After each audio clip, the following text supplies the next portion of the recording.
Hey, Business 163, Personal Finance. This is now our fifth and last lecture video in this module on spending. And you already know the title of this particular lecture is Opportunity Cost. And I want to take just a moment to review what are we doing here in Module 6. Well, as you know, Module 5, we talked about creating a personal budget. And Module 6, we're all about talking about, well, some various ways that challenge us to stay within our spending budget, right? Big areas like our food, like when we go shopping online. There are just various areas where for many people, in fact for most people, it becomes a challenge to stay within our stated budget. Now, we're also giving you several supplemental videos to give you some spending guidelines and some common pitfalls.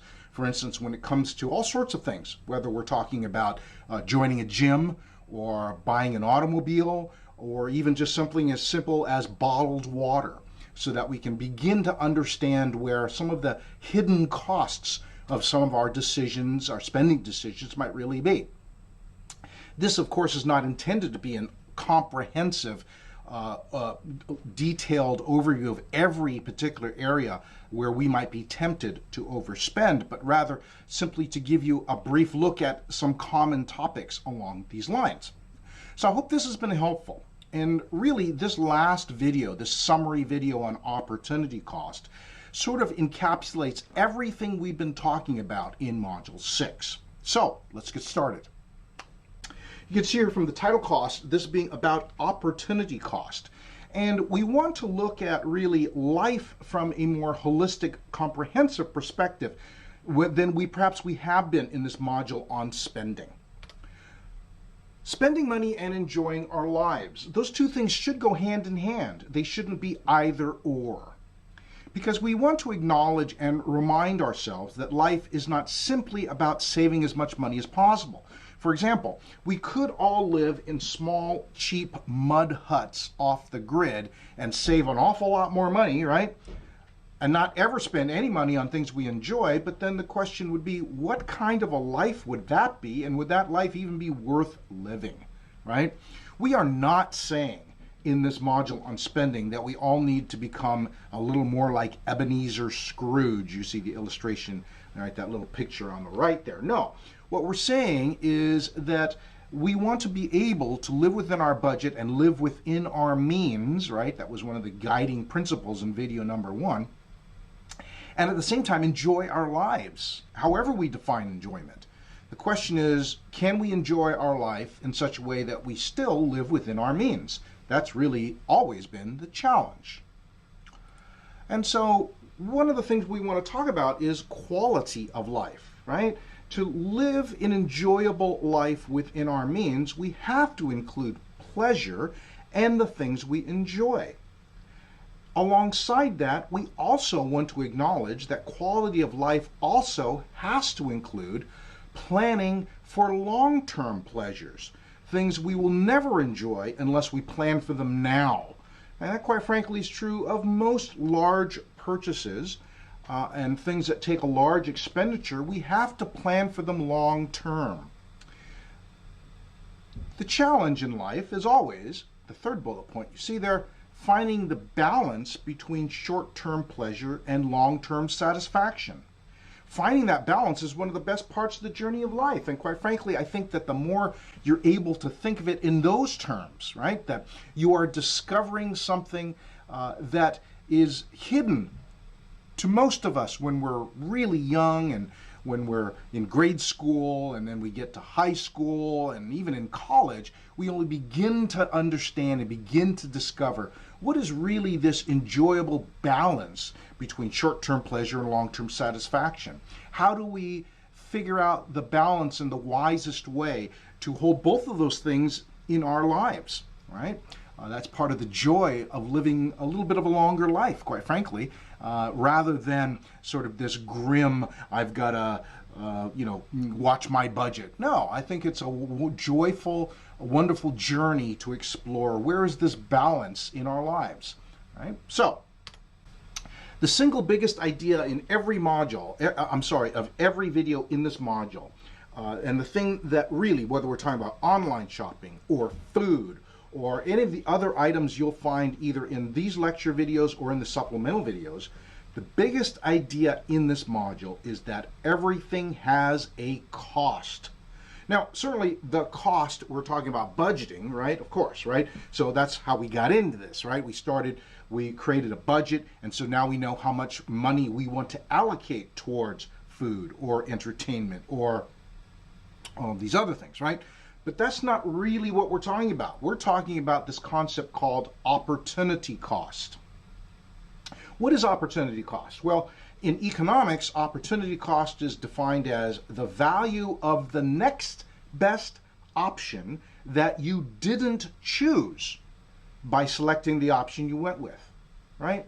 And so here's the deal. Think about it. Let's say that you could, for lunch today, have a hamburger, fries, and a chocolate shake, or you could have tacos instead, right? Nobody eats both of those for lunch, or at least most of us don't, right? So really, you're making a choice between two good options.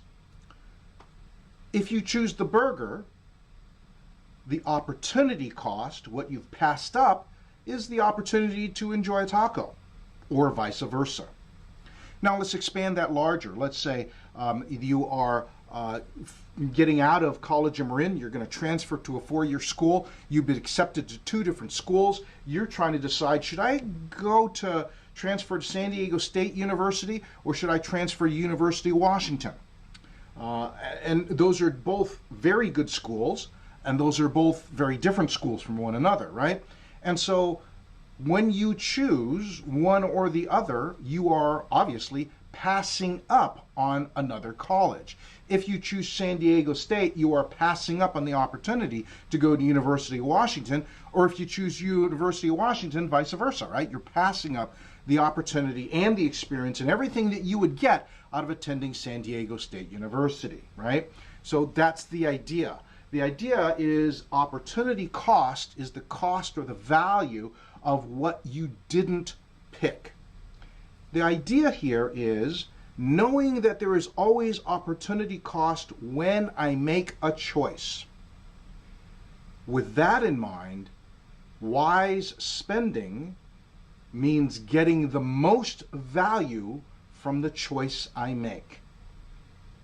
If I choose to pursue this career, I want to get the very highest value out of that, so that while saying yes to this career means saying no to, well, several other possible careers, this choice I've made delivers the highest and best value to me, however I can define that, right? And you may be at this point in your life, especially if you're at college or in, you may be considering sometime in your future, you may have to choose whether I'm a business major or a nursing major or a liberal arts major or whatever majors that you're contemplating, right?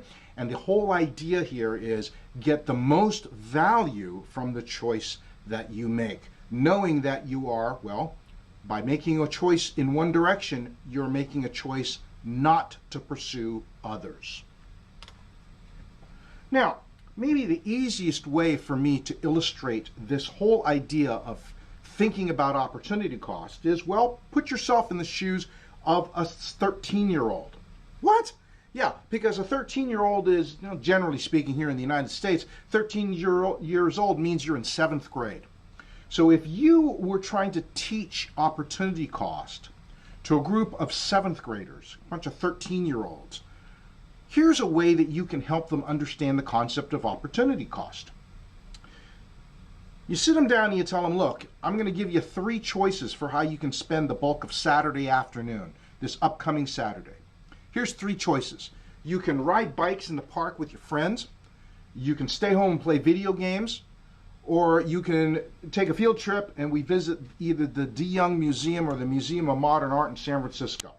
All right, well, you may have your opinion about 13-year-old kids, 7th graders. I do too. I remember when my boys were 7th graders, okay? But rather than just have them make the choice, have them sit down quietly with a piece of paper and help them find the value to them.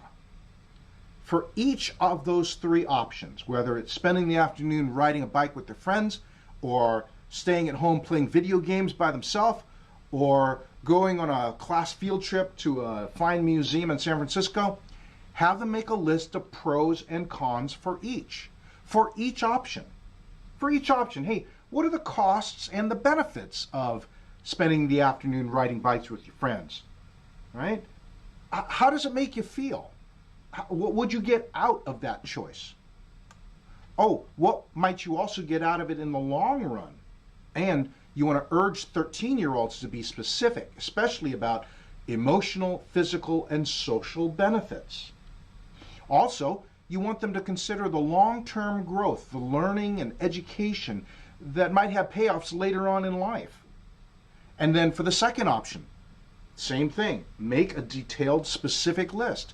And be specific about emotional, physical, and social benefits of staying home playing video games or going to a museum, all right?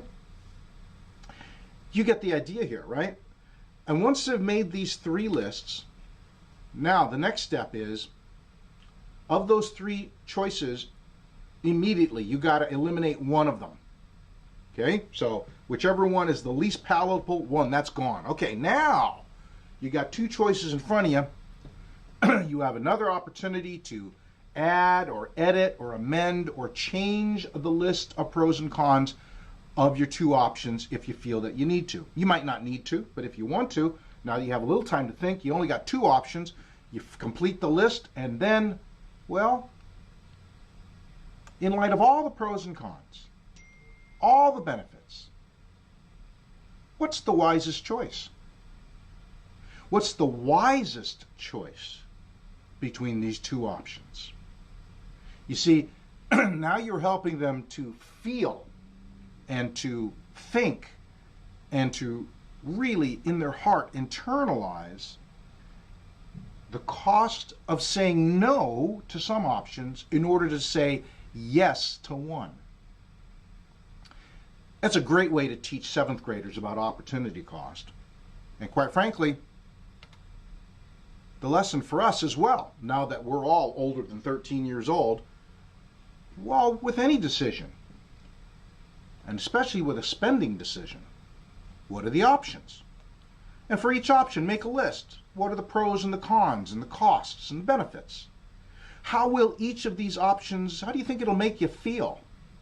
What might you get out of that purchase in the long run?